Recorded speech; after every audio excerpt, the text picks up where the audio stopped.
Sara Duterte remains to be the single strongest political figure in the country today, particularly outside Luzon. No? Kaya nga sinasabi ko kanina, no, dito lamang talaga sa Luzon merong masasabi nating political sway itong Marcoses because of course nandiyan syempre ang Ilocos, pero outside of it, no, which constitutes majority, no, and the majority represents the taong bayan, ano, and I think it's very clear that the taong bayan is not siding with Malacanang anymore. It's not siding with the leftist Makabayan bloc anymore. It's not siding with the detractors of the vice president, but rather it's siding with the truth, and it's siding with the vice president at this moment. Ito pong resulta, kasi kung susumahin ang performance and trust rating ng Pangulong Bongbong Marcos ay nananatili pa rin nasa negative, no? Last year, March pa rin, negative 28 at negative 29 yung performance at trust rating ng Pangulo. Ngayon, nasa negative 9, negative 9 din ang dalawa. Bagamat kumbaga nakakakuha siya lalo na dito sa part ng Luzon, pero still negative pa rin yung kanyang net performance or approval and trust rating. Ito po ba'y magiging patunay na hindi pwedeng gamitin na lalo na sa mga kritiko ng pangalawang Pangulo na kanilang vino-voice out ay ang taong bayan?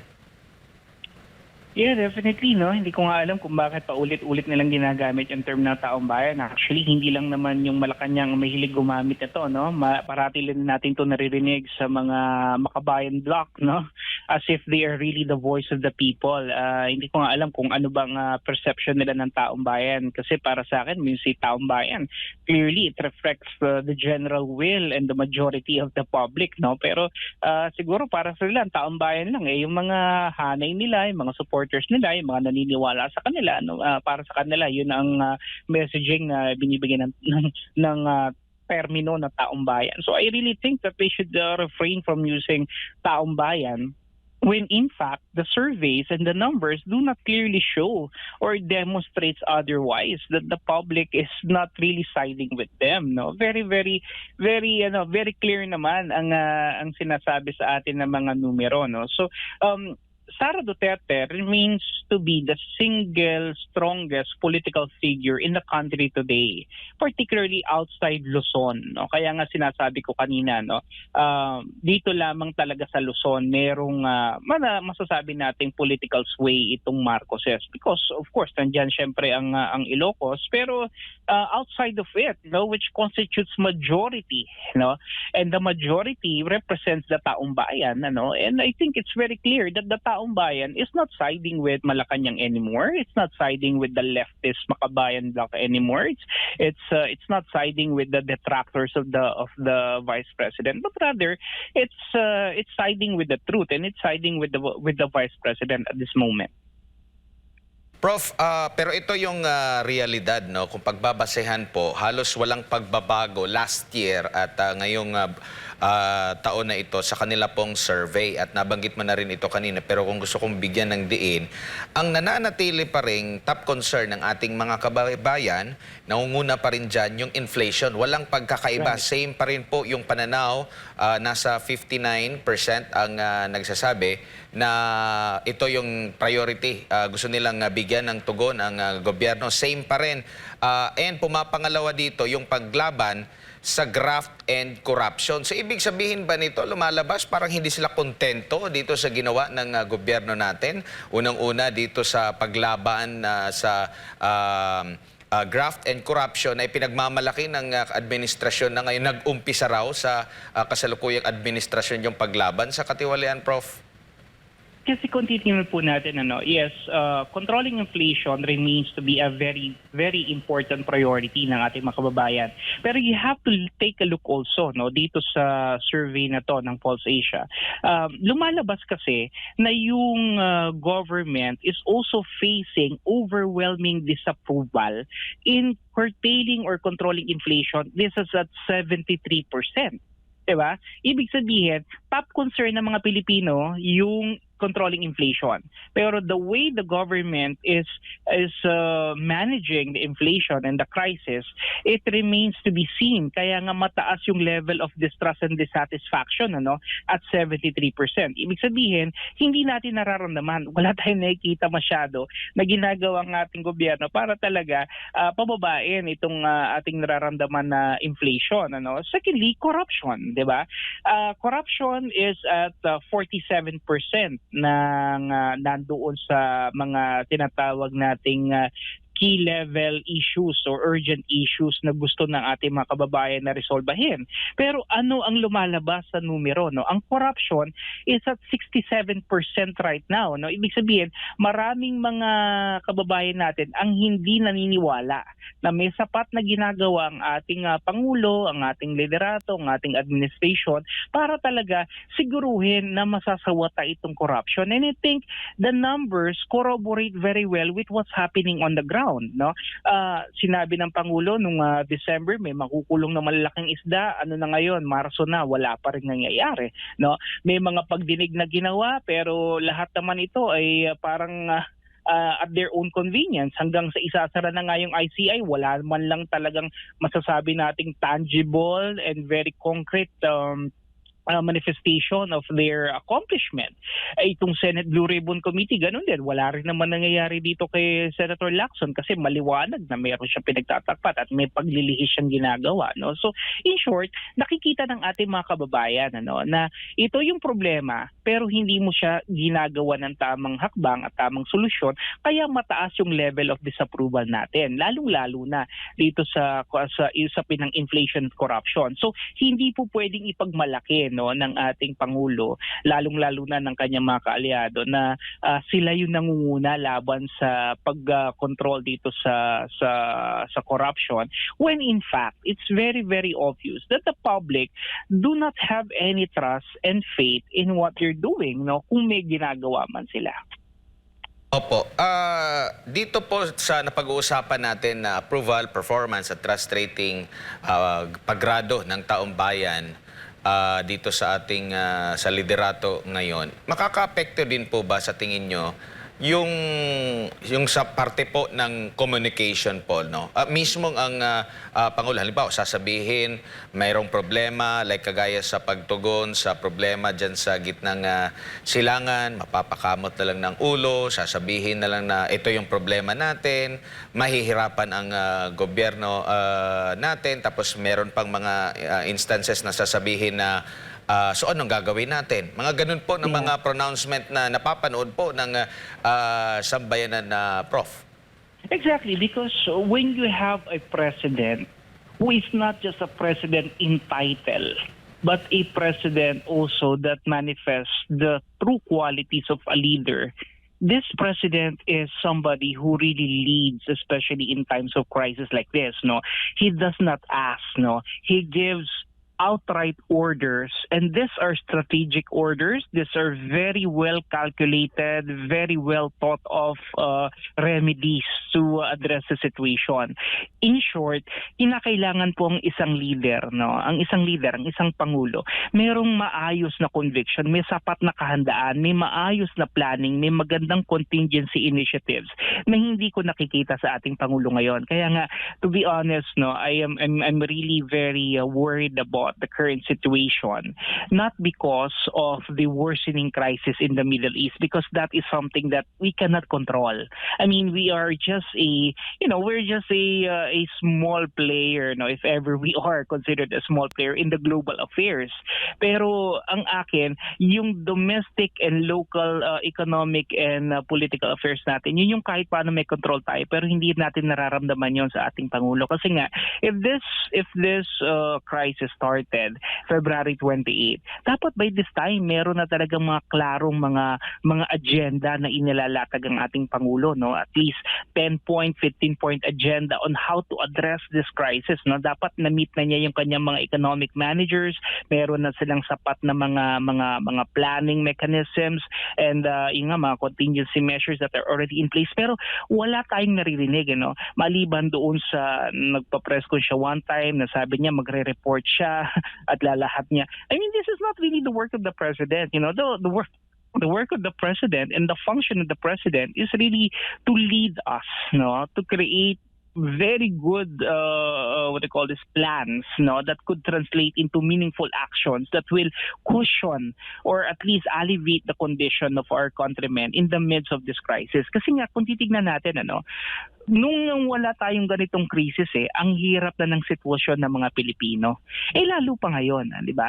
So in short, kung dati wala kang ginagawa, dapat ngayon kahit paano meron na. Pero kung magtatanong ka sa taong bayan kung ano bang gagawin, anong gagawin natin, this does not show that you are on top of the situation, and it really shows, again, dito ko na realize yung binabanggit dati ng ating dating Pangulong Duterte, that this BBM, this Marcos, is really a very weak leader. And it shows, no?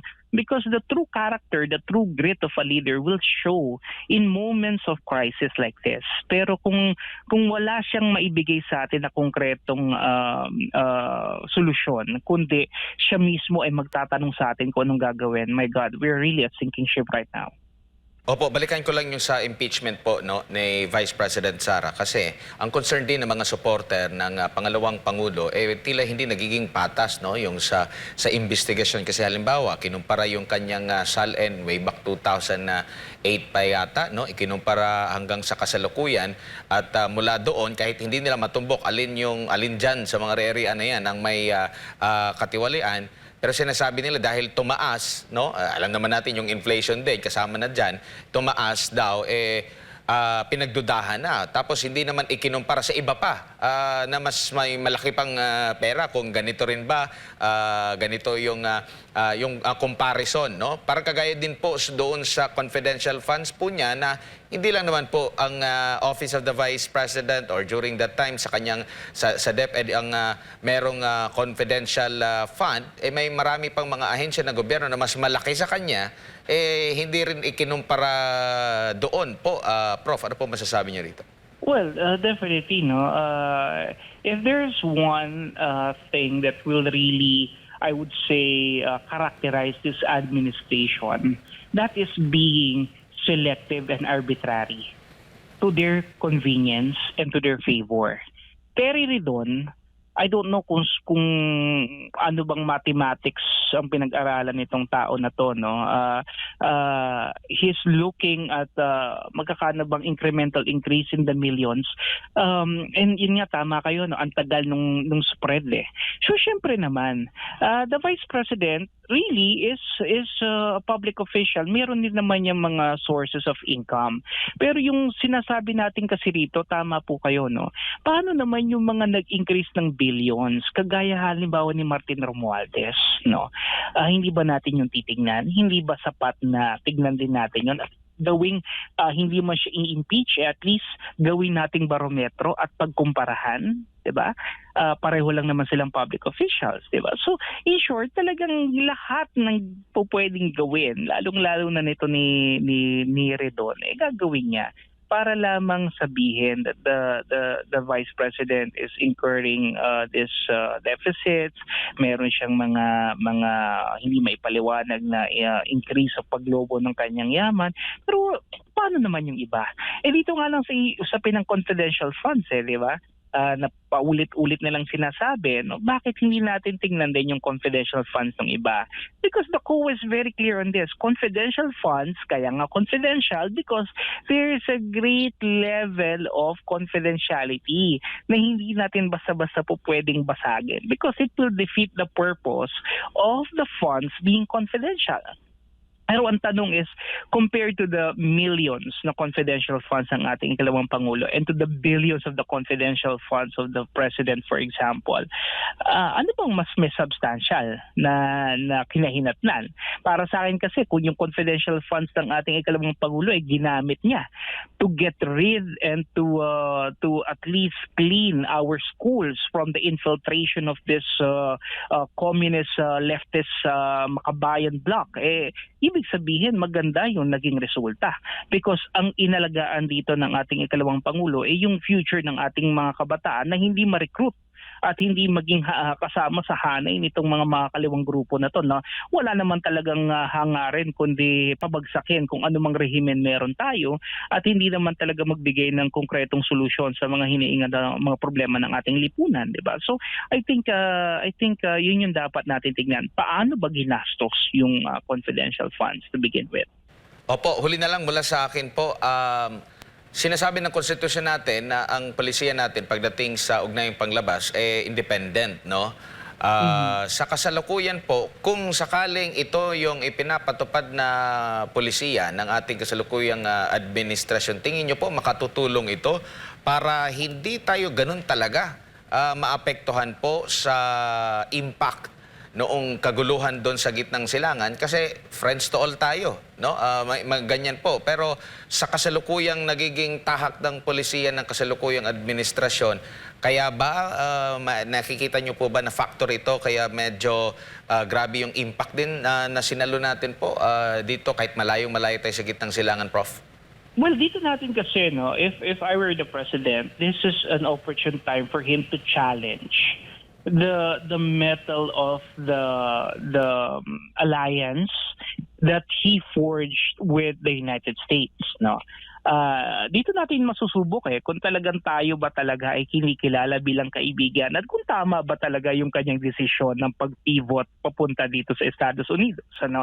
Dahil kung titingnan natin, ang Estados Unidos naman meron naman yung vast supplies ng oil, no? At ito nga recently, no, nung kanyang napasuko at nakuha niya yung Venezuela, no, under President Maduro. And you know, Venezuela has the largest oil deposits in the world, no? Siguro pwede niya magamit tong leverage na to para kahit paano makakuha tayo ng oil coming from the United States, ano? Kasi nga kung yung dependence natin ng oil coming from the Middle East will be impaired because of the crisis going on and the war, siguro dapat tignan natin kung paano naman tayo matutulungan ng US, no? And nung nagpunta nga yung ating pangulo sa US, I think he had a meeting with several US officials, ano? And actually it does not really paint a good picture, especially to Iran, ano? Kasi bakit ang isang head of state pupunta sa US, may kipag-meeting doon sa mga ibang opisyalis ng US, and probably they talk about war, when in fact, you know, the war is currently ongoing, ano? Mahirap dito, baka balikan pa tayo ng Iran dito kasi bakit yung head of state natin kipagpulong doon sa mga war officials ng US, ano? So things like this, ano? Siguro dapat naiintindihan din ito ng ating pangulo, pero yun nga nangyari na. Ang akin lang dito is let's see, no, kung kaya niya ba talaga tayong kung siya ba talaga ay kinikilala. Actually, hindi na yung kung kaya niya, no? Kung siya ba ay kinikilala bilang kaibigan ni Donald Trump at ng US, maaari tayong tulungan. Pero kung siya lamang ang kumikilala dito bilang kaibigan pero hindi reciprocated, in short, hindi mutual yung pagtingin, dito natin makikita na talagang nagkamali siya ng desisyon, pagpaling at pagkiling sa US. Alright. Prof, siguro huling mensahe po ninyo para sa ating mga kababayan na nanonood po sa mga oras na ito.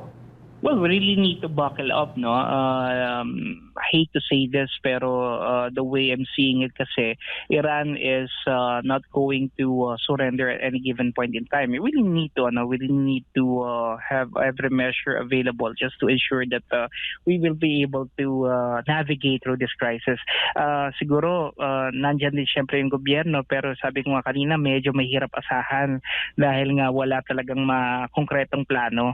So I think it's really incumbent upon us individually, no, to also see kung paano tayo magtitipid, kung paano natin kakaharapin itong sitwasyon na to, no, kasi nga mahirap kung wala tayong isang matibay na pamahalaan na sasandigan kagaya nga nito na meron tayo ngayon.